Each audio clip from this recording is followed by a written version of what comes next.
Olá, tudo bem? Quero conversar com você sobre uma figura interessantíssima que tem na Bíblia.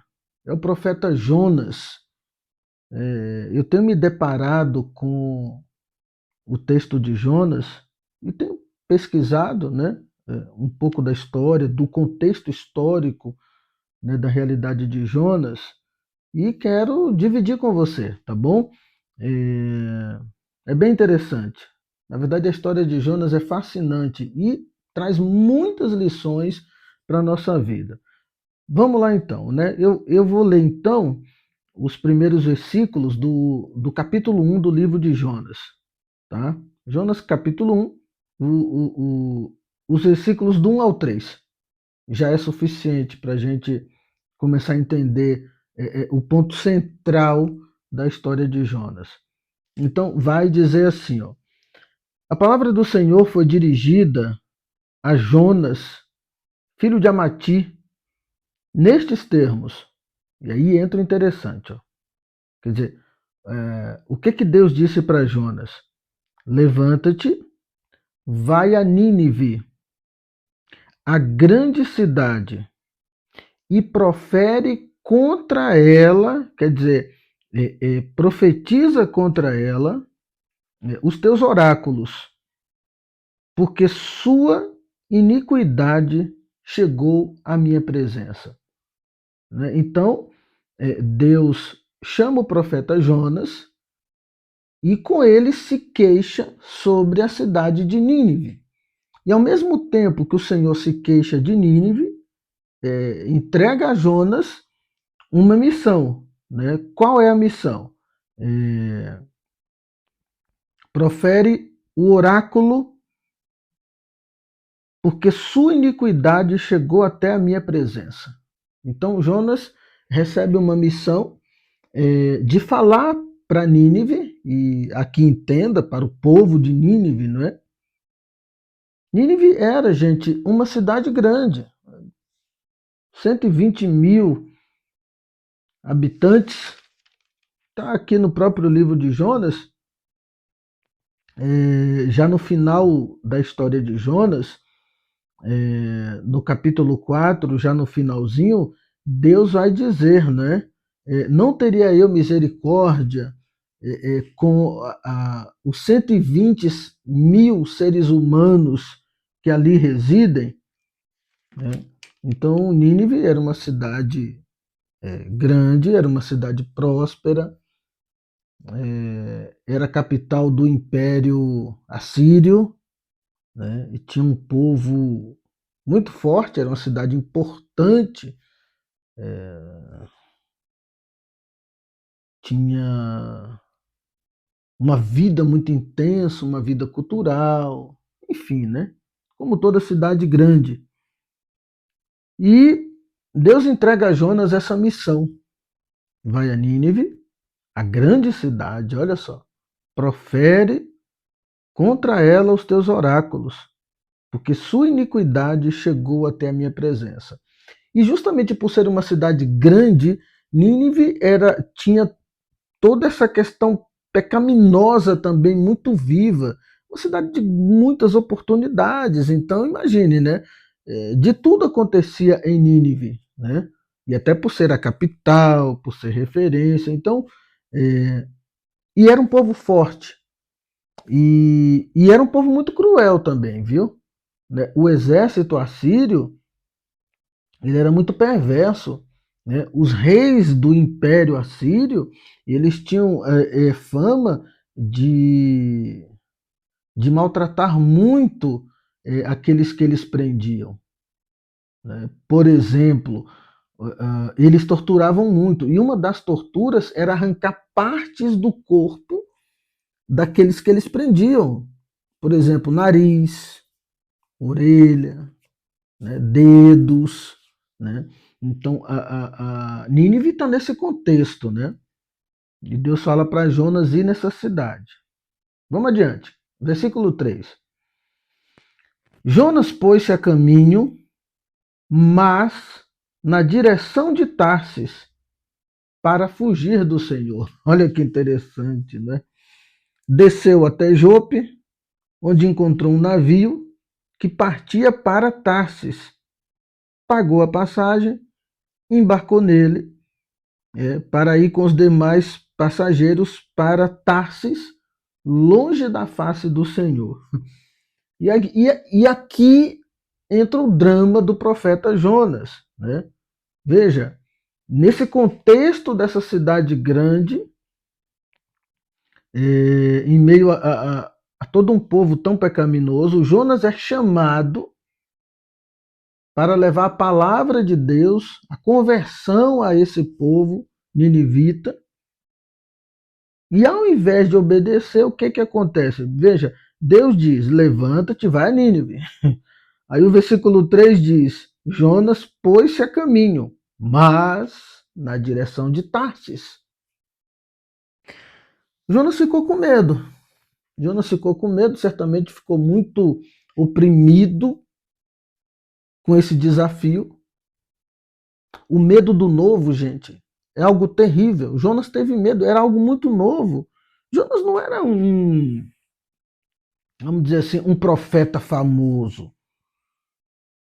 Jonas tinha consciência da sua debilidade e tinha consciência da gigantesca missão que ele estava recebendo. Ficou com medo, né?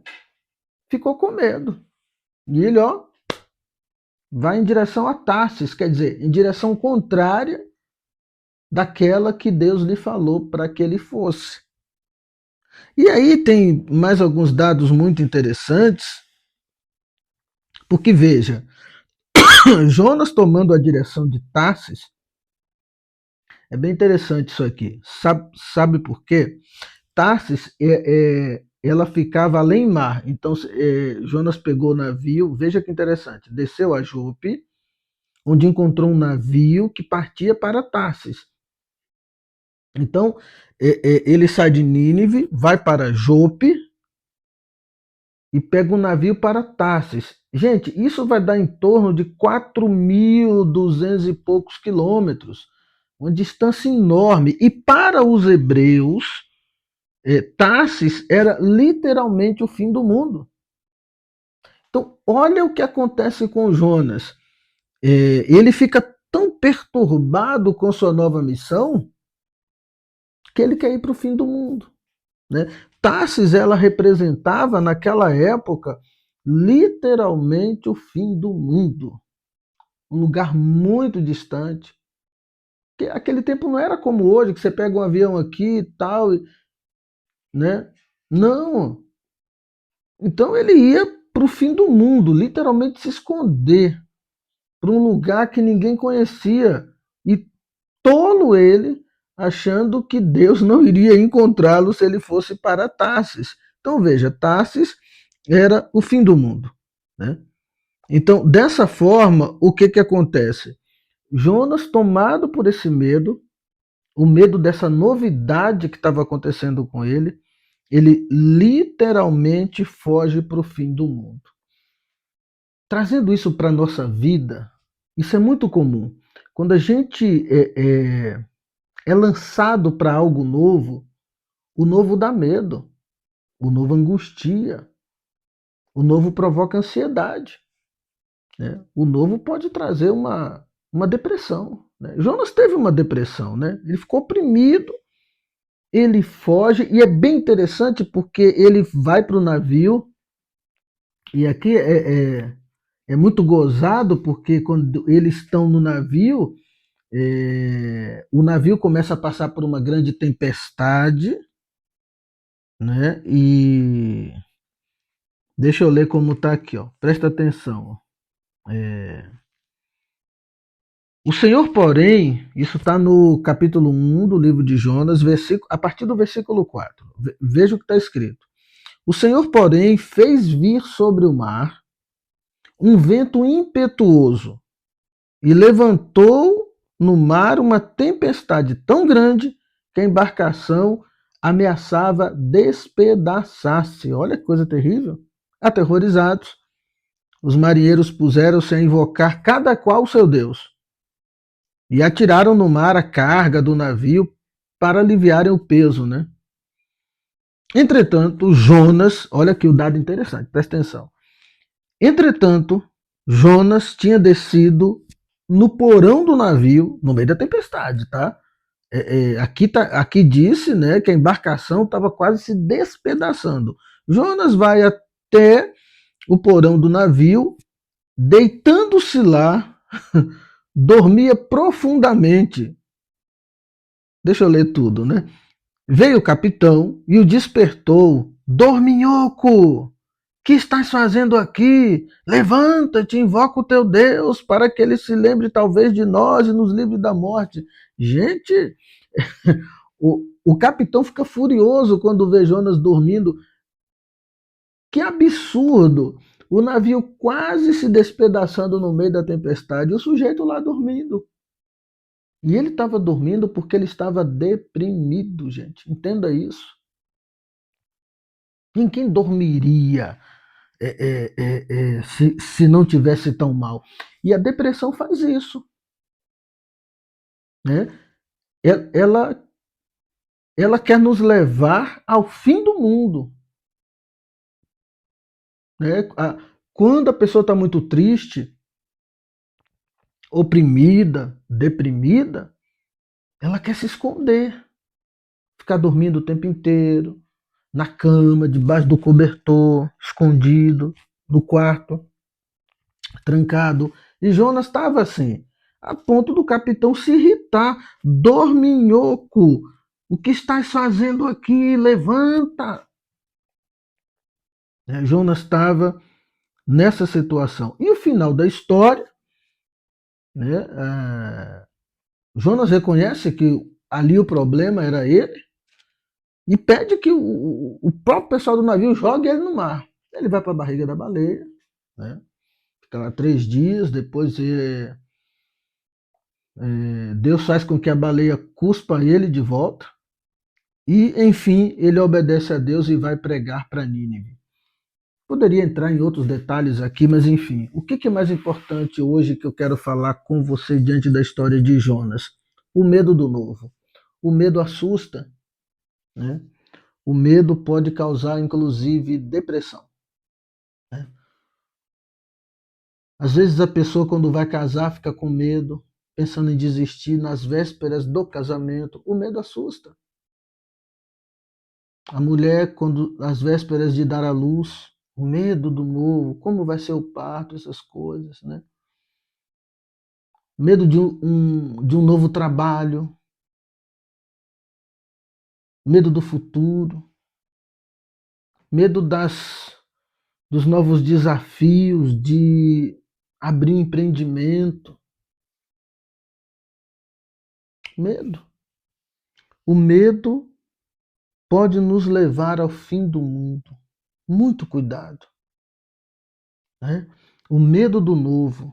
O novo assusta? Sim, é fato. O novo assusta, gente. Mas nós temos que enfrentar o novo. Nós não podemos fugir, porque quanto mais você foge, quanto mais você querer ir para o fim do mundo, você vai se afundar, porque não existe o fim do mundo. Esse lugar que muitas vezes a gente procura, quando estamos com medo do novo, ele não existe. O novo precisa ser vivido. O novo precisa ser enfrentado. Porque senão eu vou me tornar uma pessoa cada vez mais ensimesmada, voltada para mim mesmo, me afundando nos meus medos, nas minhas angústias, criando fantasias na minha mente. E o pior de tudo, esse desejo de ir para o fim do mundo. É isso aqui que leva muita gente para o suicídio, viu? Isso aqui leva muita gente para o suicídio. Essa vontade de sumir, de desaparecer, de ficar sozinho, de ficar no meu canto. Cuidado! Isso não é bom, isso não é positivo e você precisa lutar contra isso. Buscar ajuda, buscar pessoas, conversar, buscar um tratamento, buscar um aconselhamento. buscar um psicólogo que seja, um sacerdote, se você é evangélico, um pastor, enfim, alguém que tenha uma caminhada, uma experiência de fé e de vida que possa te orientar. Jonas poderia ter buscado alguém para conversar, quem sabe um sacerdote, mas não, preferiu ir para o fim do mundo. E nessa ele quase se perdeu. Então, cuidado, não se perca. Não busque ir para o fim do mundo, esse lugar não existe, tá? Enfrente o novo. O novo assusta? Assusta. Mas é possível enfrentar o novo. E o mais bonito, vencer. Vencer. Eu não sei qual é o novo da sua vida, qual o desafio que você está tendo. Comece a enfrentar. Busque ajuda. Não fique ilhado, não fique debaixo do seu cobertor, não fique trancado no seu quarto. Não fique tentando descobrir onde é o fim do mundo para você fugir como Jonas fez. Busque ajuda. Tenha certeza. Você será vitorioso, vitoriosa nesse momento novo, nessa oportunidade nova que você está tendo. Tá certo? Um abraço, até o próximo.